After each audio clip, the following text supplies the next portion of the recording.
Pasko na naman o kay tulin ng araw, Paskong nagdaan, tila ba kung kailan lang. Marami sa atin siyak na napapakanta na naman dahil araw na lang ang bibilangin. Narito na naman ang Christmas. Panahon para dalhin ang mga bagets, pati na ang mga forgets sa mga Christmas pasyalan. Sa bansang Sweden, buong taon ang taglamig, kaya parang Pasko araw-araw. Balot ng snow ang buong paligid, dahilan para makapagtayo sila ng isang hotel na gawa mismo sa yelo, ang Ice Hotel. Binubuo ito ng 10,000 tons ng yelong malakristal at 30,000 tons ng niebe o snow mismo.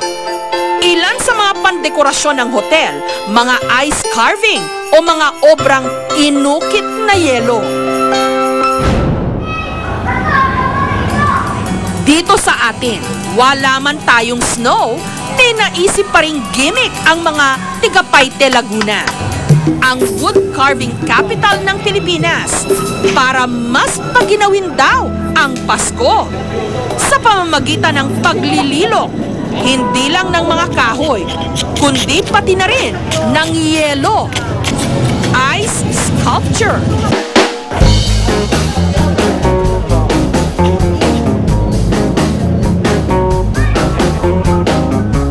Gumagawa sila out of their visualization pa lang, imagine pa lang nila, nagagawa na nila. Isa sa mga pambatong ice carver ng Paite, ang 47 anyos na si Mang Rogelio. Madalas daw na kahoy o kung hindi naman, gulay at prutas ang kanyang nilililok. Pero kapag ganitong panahon daw ng Pasko, patok na patok ang ice carving. Compared sa ice carving at sa wood, yung comparison ng kinikita ko, mas malaki sa ice, lowest 3,000, isang block. Madalas nga lang daw na nangangatok ang mga tuhod at namamanhid ang kamay ng mga manlililok dito dahil sa lamig. Sapatos at guantes ang pangontra nila rito. Doble ingat din daw sila sa paglilok, lalo pat madaling mabasag ang yelo. At dahil Christmas season na, Belen ang kalimitan nilang dinidisenyo. Kaya raw tapusin ng grupo ni Mang Rogelio ang isang katamtamang laki ng Belen sa loob lang ng isang oras. Na tumatagal lang daw ng ilang oras bago tuluyang matunaw. Noong kapanahonan pa ng ating Pangulong Ferdinand Marcos, siguro mga later part of 1970s, nung ideklara niya yung total lagban, humanap kami ng ibang source of income at ang nakita nga namin itong ice carving, pagiging ice carvers.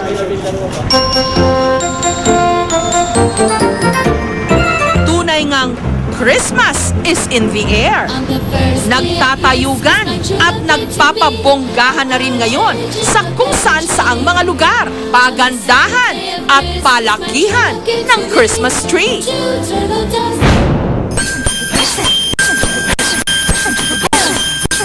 Sa isang hotel sa Makati, Nobyembre pa lang, may mga nakadisplay ng Christmas tree na may iba't ibang mga disenyo. We wanted to do something which was totally different and a lot more meaningful. Why don't we invite a bunch of individuals, prominent individuals and companies that make a difference in day-to-day lives of all Filipinos, and get them to design a tree expressing their own creativity and style. May Christmas tree na gawa sa hanger. Pinalamutian ng mga manika. Ang may konsepto nito, ang eventologist na si Tim Yap.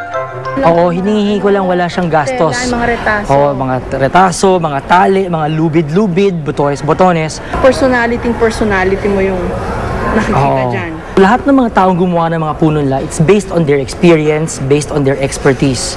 Alam mo yung kahit pag samasamahin mo ang iba-ibang mga ideya, pag pinagsama sa isang place, there can be harmony. Pero kung totoong Christmas tree ang hanap nyo at hindi yung mga plastic o artipisyal, sugod na sa Kidapawan City sa Cotabato. Sa gitna ng mahabang kalye, nakahilera ang mahigit 100 pine trees. Maliban kasi sa Baguio City, nagkalat din sa mga kagubatan ng Kidapawan ang mga pine tree. Natural na ito kasi Highland City kasi ito. Ang more or less ang elevation nito more than 300 feet above sea level. Ito ang tinatawag na Little Baguio, North Cotabato. Sinabitan nila ang mga pine tree na may taas na 12 to 15 feet ng mga kumukuti-kutitap na ilaw. Kaya't pagsapit ng gabi, ang mga pine tree, animoy binapuan ng sangkatutak na alitap-tap o firefly.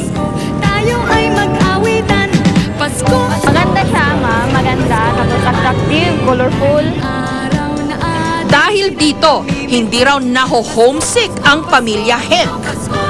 Mga buhay na pine tree rin daw kasi ang nagsisilbing Christmas tree nila sa bansang Austria. Parang mabango siya. Tapos, iba sa mga plastic. Diba, hindi naman ako pero mas maganda pag ganito.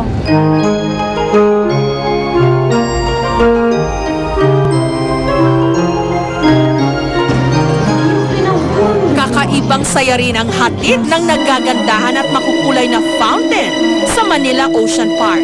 Nagtiyempo ang bawat pagbuga ng tubig sa galaw ng ilaw at musika. 2, 3, wave! Na sinasabayan pa ng ilang animated characters.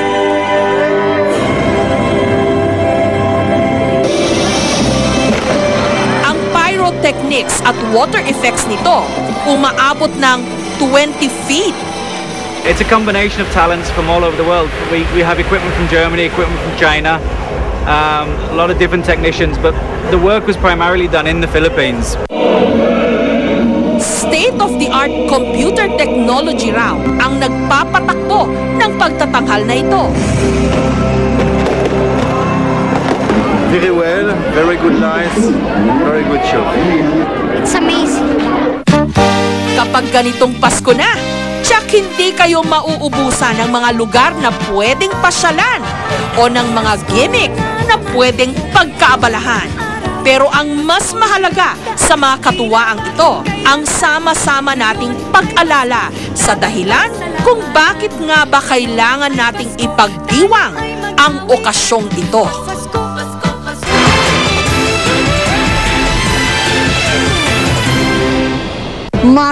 Maraming salamat po muli sa Philippine Movie Press Club o PMPC sa paggawad sa ating programa at sa inyong lingkod bilang Best Magazine Show at Best Magazine Show Host ng Star Awards para sa taong 2010. Magsisilbi pong inspirasyon ang mga awards na ito para lalo po naming pagbutihin ang ating programa. Para po sa mga kwento sa likod ng aming mga ibinalita ngayon, mag-log on po lamang sa www.kapusomojessicasoho.tv. Para po naman sa mga kwentong gusto ninyong ibahagi sa amin, mag-email lamang po sa kmjs@gmanetwork.com. Pwede nyo rin pong bisitahin ang aming Facebook account. At ito lamang po ang Facebook account na opisyal at otorisadong nasa aking pangalan. Hanggang sa susunod na Sabado po para sa isa na namang makabuluhang kwentuhan. Ako po ang inyong kapuso mo, Jessica.